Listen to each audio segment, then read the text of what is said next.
Hi everyone and welcome back to another video in the Scratch Tower Defense game tutorial. I'm Masi. And I'm Zach. And in today's video, we are going to start spawning in our enemies at random positions on the screen. Now this is a it's a simple-ish concept, but we will be learning about a new block, a new technique called cloning. Zach, what do you understand by cloning? Well, I understand that cloning is like a copy and paste. Exactly. That's exactly what it is. So we have our enemy set up. We have his code set up. Instead of making a copy for every instance of the enemy that needs to be on the screen, we can tell Scratch, make a clone, then place that clone in a random position on the screen and delete the clone after something happens. So we'll add the delete part later on in a later video when we add collision detection. But for now, we'll just be spawning in the enemies at random positions. Sounds fair? Sounds fair. Okay, so let's dive into it here. The first thing we're going to do is set a timer for the frequency that we want the enemies to spawn in. So we'll head over to control and we're going to grab in a forever. Okay, and we're going to place that in the first when flag clicked where we're setting here the enemy position. Let me just give myself some space here. The first thing we need is a wait piece, and we can set how frequently we want bad guys to spawn in. But right now we can just set it to 1, so every 1 second an enemy will spawn in, or every 5 seconds now an enemy will spawn in. But we want it to be a little bit more random than that. So we'll head over to operators and we'll choose this little piece. Pick random 1 to 10 and place that in. And let's change it to 1 to 5.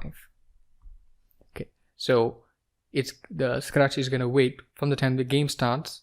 It's going to pick a random number between 1 to 5 seconds and then it's going to spawn in a new enemy. And how do we spawn in a new enemy? Well, this is where it gets very complicated.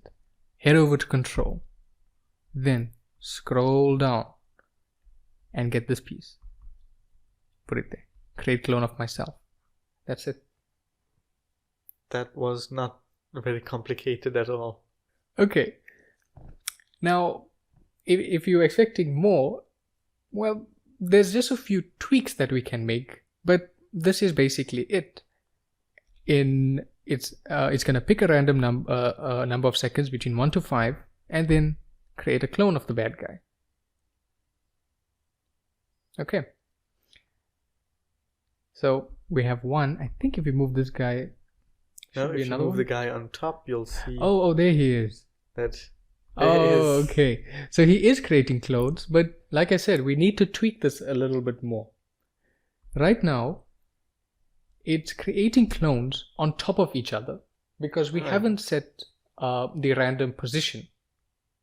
And number 2, if you notice that the clones had no animation. Like only the original had an animation. That's because we used a when green flag clicked. But we need to change that to something else. What do we need to change it to?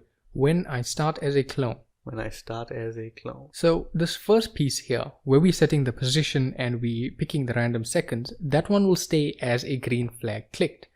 Now, when we're working with clones, the controls for the, should I say the parent object, which will be these two pieces here, we have the movement and we have the animations.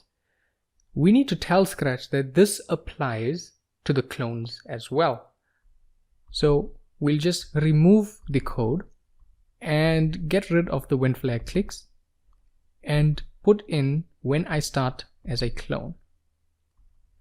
Now Scratch will understand. So it knows that whenever a enemy starts as a clone, he needs to do all of this as well. So let's see. It's the first guy. He's not going to do anything. But the clones will have an animation. How do you like that? That is cool. That is cool. So, still the position is only on the first guy. True. But I think it's interesting to see that we had the complete opposite result. When we tested it the first time, the original had animation, but the clones didn't. Now the clones had the animation, but the original didn't. That is funny. Okay, and that's because this original guy is not a clone. He's the actual sprite. He's the original. He's the parent. So we know now that we can add in the random positions. So this guy, we know when he starts off, he'll always go there. So slightly underneath the play area. So it looks like he's coming from off screen and then making his way to the fort. To add a clone to random positions, we need a go-to piece. So under motion, we're going to grab a go-to, and I know you can see that we have a go-to random position piece here, but this will basically spawn an enemy anywhere on the screen, which we don't want. We basically want an enemy to spawn underneath this line, but anywhere on the x-axis. So the y must stay the same. The y-axis stays consistent, but the x-axis must be random. Correct. So we need to get a go to x0 y minus 200.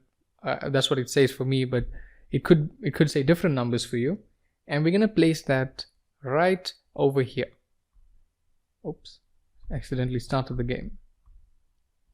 So under our first piece that says when I start as a clone, where we have the player movements, we'll add in the go to position.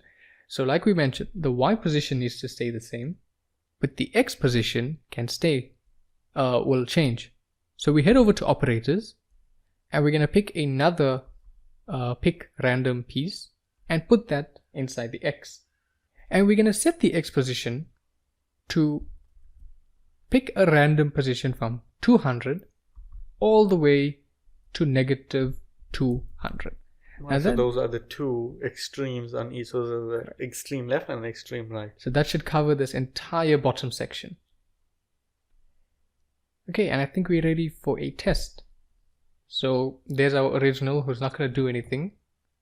We should see the first clone pop up around now. No, did I not click that? I didn't click the flag. Okay, oh, there he is. So there's the first one, second one, and look at that. Wow, they are really coming. Yeah, they are fast. Okay. I think I need to balance the game a little bit. Maybe 1 to 5 seconds is a bit too short. Maybe it should be 5 to 10 seconds, or 3 to 7 seconds maybe. We could, and there's two types of tweaking that we can do. Tweak the amount of time that they spawn and the speed at which they walk. Okay, cool. So we have two options to make the game easier or more difficult. Yeah, balance the game a bit better. Oh, there we go. So it works perfectly well right now. They are spawning it at random positions. The animations are working. They reach the fort and start hacking away at it. There's just one more final tweak that we can make here, and that is to hide our original, because he looks a bit wonky just sticking out at the bottom. Because he serves his purpose just as a spawner. For the others. Yeah, not an actual character. Okay, so what we'll do is we'll go over to looks, and we want a hide piece, and we can take this piece and place it under our when flag clicked. Okay, so when we click the flag, he's hidden, and now we wait. And everything else is hidden as well. Correct. That's because we haven't told the clones to show themselves. So they are there. And in fact, if we show, okay, now the clones won't show up, but they were there, they're just ghosts. So we need to grab a show piece, and we're going to place that underneath the go to pick random piece. And that should sort the problem out.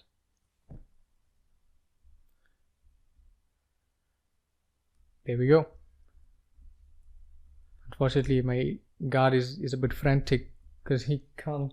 He has no ammo. We haven't given him any ammo. Look at him. Okay. So I think that'll wrap it up for this lesson. In the next one, shall we go ahead and add in the arrow? I think that's the next step. I think we have to give him a fair advantage. Okay, and then at that point we can actually see how well balanced the game is, and we can decide whether or not we want to make any more tweaks, maybe the speed or the spawn timer. Yeah, That's it. that's it. Thank you so much for watching, and we'll catch you in the next one.